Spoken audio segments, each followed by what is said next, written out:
Siapa di antara kita yang tidak pernah merasa malas? Terkadang, rasa malas itu datang begitu saja tanpa kita sadari. Ada beberapa kebiasaan kecil yang justru bisa membuatmu mudah menjadi malas.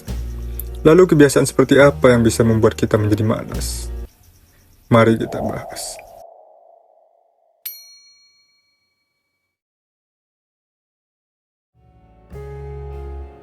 Rasa malas bisa menghantui kita karena berbagai alasan psikologis dan fisiologis.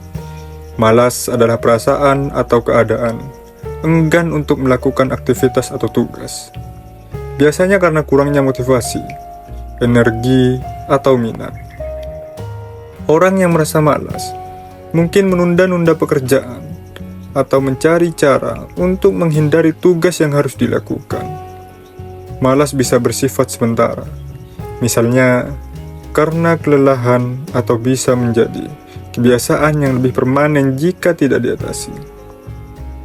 Beberapa penyebabnya yaitu: pertama, kebiasaan menunda atau prokrastinasi. Kita mulai dari salah satu penyebab terbesar rasa malas, yaitu prokrastinasi. Ini adalah kebiasaan ketika kamu terus menunda-nunda pekerjaan karena merasa ada waktu lebih banyak di masa depan. Mungkin kamu berkata, nanti saja, masih ada waktu, atau cuma 5 menit lagi. Tapi 5 menit berubah menjadi 1 jam, dan 1 jam berubah menjadi 1 hari. Apa yang sebenarnya terjadi di otak kita saat menunda-nunda? Ketika kita menghadapi tugas yang sulit atau tidak menyenangkan, otak mencari cara untuk menghindari ketidaknyamanan. Prokrastinasi menjadi solusi sementara untuk menghindari stres. Tapi, ironisnya, rasa cemas karena tugas yang belum selesai justru membuat energi mental terkuras, sehingga semakin berat untuk memulai. Solusinya, pecah tugas besar menjadi langkah-langkah kecil. Fokus pada satu langkah saja, lalu mulai. Teknik ini disebut 2-minute rule. Jika sesuatu bisa dimulai dalam 2 menit atau kurang, kerjakan sekarang. Kamu akan terkejut melihat betapa efektifnya metode ini. Nomor 2, terlalu bergantung pada gawai dan sosial media. Kebiasaan kedua adalah terlalu banyak gangguan dari gawai dan media sosial. Berapa kali kamu mencoba fokus? Lalu tiba-tiba ada notifikasi muncul dan kamu langsung memeriksanya. Satu notifikasi berubah menjadi scrolling panjang di media sosial, dan tahu-tahu setengah jam sudah terbuang. Sebuah studi menunjukkan bahwa setiap kali kita terganggu, butuh rata-rata 23 menit untuk benar-benar kembali fokus pada tugas sebelumnya. Kebayangkan betapa besarnya waktu yang hilang hanya karena gangguan kecil. Solusinya, matikan notifikasi saat bekerja. Gunakan aplikasi pengatur waktu seperti Pomodoro Timer untuk membantu kamu fokus selama 25 menit. Lalu istirahat 5 menit. Ini sangat membantu menjaga konsentrasi dan produktivitas. Nomor 3, lingkungan yang berantakan. Lingkungan fisik kita mempengaruhi suasana hati dan tingkat motivasi. Meja kerja yang penuh barang, berserakan, menciptakan rasa kewalahan secara visual. Bahkan, penelitian menunjukkan bahwa ruang kerja yang berantakan dapat meningkatkan stres dan mengurangi fokus. Solusinya, luangkan waktu 5 menit setiap hari untuk merapikan ruang kerjamu. Jangan menunggu sampai berantakan parah. Sedikit usaha setiap hari akan membuat lingkungan lebih nyaman dan memotivasi kamu untuk mulai bekerja. Yang keempat, pola tidur yang tidak teratur. Seberapa sering kamu bergadang dengan alasan cuma 1 episode lagi? Pola tidur yang buruk adalah salah satu penyebab utama rasa malas. Ketika tubuh kurang istirahat, Otak kehilangan energi untuk membuat keputusan dan memulai aktivitas.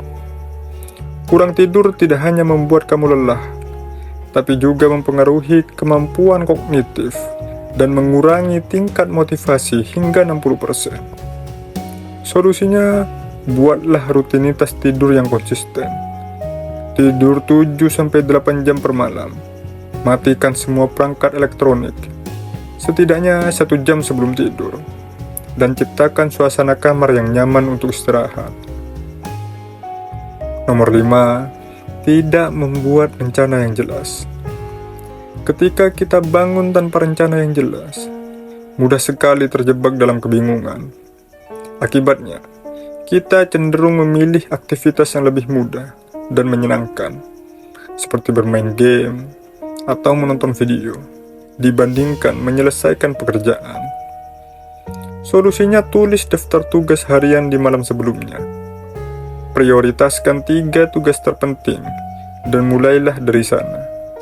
Saat kamu punya arah yang jelas, rasa malas lebih sulit untuk muncul. Yang nomor 6, multitasking yang berlebihan. Multitasking tampaknya seperti cara kerja yang efektif, tapi kenyataannya justru membuat kita lebih lambat. Otak kita tidak dirancang untuk fokus pada beberapa hal sekaligus, sehingga perpindahan fokus yang terus-menerus menciptakan kelelahan mental. Solusinya, cobalah bekerja secara single tasking, yaitu fokus pada satu tugas sampai selesai sebelum beralih ke tugas berikutnya. Hasilnya akan lebih baik, dan rasa malas pun berkurang. Yang terakhir, pola makan yang buruk. Perhatikan pola makanmu. Terlalu banyak makanan manis atau berlemak membuat energi cepat naik, lalu turun drastis. Ini mempengaruhi mood dan produktivitas. Solusinya, pastikan kamu makan makanan bergizi yang seimbang. Tambahkan sayuran, buah-buahan, dan protein untuk menjaga stamina sepanjang hari jika itu diperlukan. Jadi, sekarang kamu tahu, rasa malas itu bukan cuma soal kemauan, tapi juga tentang kebiasaan. Dengan mengenali kebiasaan-kebiasaan yang memicu rasa malas, kamu punya kekuatan untuk mengubahnya. Jangan lupa, perubahan besar dimulai dari langkah kecil. Pilih salah satu kebiasaan yang ingin kamu ubah hari ini, dan lihat bagaimana itu mempengaruhi hidupmu. Mungkin itu saja pembahasan kali ini. Terima kasih sudah menonton sampai akhir. Kalau kamu suka video ini, jangan lupa untuk like, subscribe, dan aktifkan lonceng notifikasi, supaya gak ketinggalan video inspiratif lainnya. Bagikan juga ke teman-teman yang sering merasa malas. Sampai jumpa di video berikutnya.